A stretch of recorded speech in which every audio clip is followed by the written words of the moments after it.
السلام عليكم ورحمة الله تعالى وبركاته. إن شاء الله يكونوا كامل الأخوات بخير وعلى خير. اليوم عندنا وصفة جديدة اللي هي كيكة الدانات، ونشوفوا معا المقادير.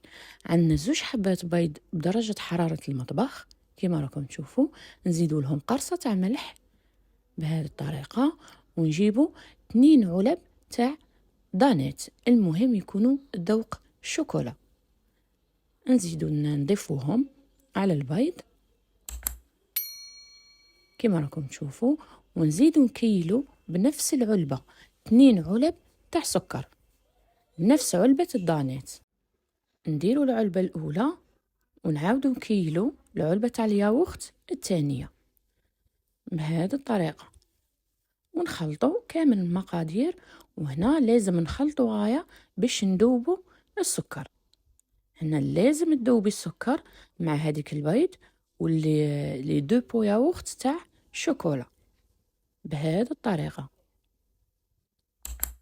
من بعد بنفس العلبة تاع الياغورت نكيلو 2 علب زيت نباتي، ونزيدو نخلطو كما راكم تشوفوا.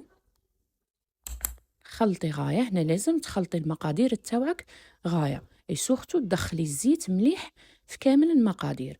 ونزيدو بنفس العلبة 2 علب حليب يكون بدرجة حرارة من المطبخ، ما يكونش بارد. ونخلطو كامل المقادير كما راكم تشوفوا. من بعد الآن ضفت نفس العلبة، ضفت علبة تاع كاكاو تكون نوعية جيدة. هنا الكاكاو تالمو يكون خفيف، ما رايحش يتخلط لك بالخف المقادير، لازم تدخليه غاية. خذي الوقت تاعك عادي وخلطي المقادير تاوعك مليح. وهنايا بعد ما خلطنا رايحة نضيف العلبة الأولى فرينة، العلبة الثانية والعلبة الثالثة. صادير هنا عندنا الفرينة 3 علب، نخلطوا غاية كما راكم تشوفوا. هنايا في هذه المرحلة نكون شعلت الفرن على 180 درجة باش يسخن. بعد ما خلطنا الفرينة والمقادير رايحة نضيف 2 أكياس خميرة كيميائية. عندنا الكيس الأول ونزيد نضيف الكيس الثاني. عندنا 2 خميرة الحلويات ولا خميرة الكاطو، نخلطوا غاية بهذه الطريقة كما راكم تشوفوا. من بعد نحطها بجيه ونجيب البلاطو تاعي.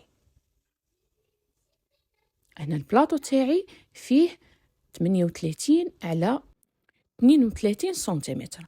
هنا دهني البلاطو تاعك بالزبده بهذه الطريقه كما راكم تشوفوا، ونزيد نعطيه رشه تاع فرينه بهذه الطريقه، ونفوت كاع الفرينه على البلاطو باش ما يلصقليش كما راكم تشوفوا.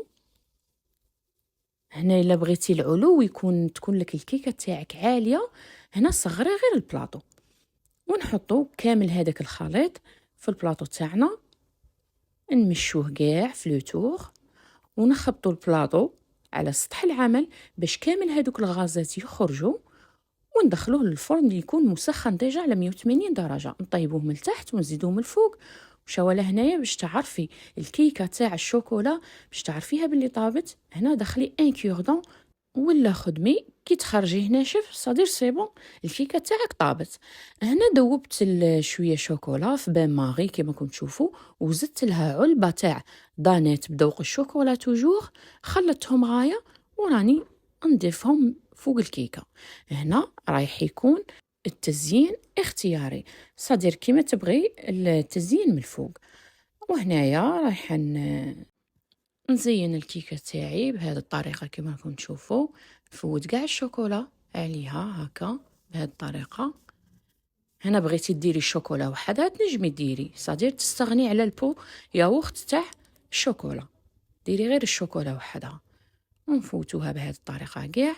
وهنايا انا التزيين قسمتها على 2، جهه درت فيها مكسرات محمصين ومطحونين، وجهه درتها بالامانامس. هنا يبقى التزيين اختياري، كل اخت واش تبغي تزين على حساب افراد الاسره تاعها وعلى حساب الشيء اللي ياكلوه بهذه الطريقه كما راكم تشوفوا. ورايحة تكون هذه الكيكة خفيفة ريشة روعة في البنة،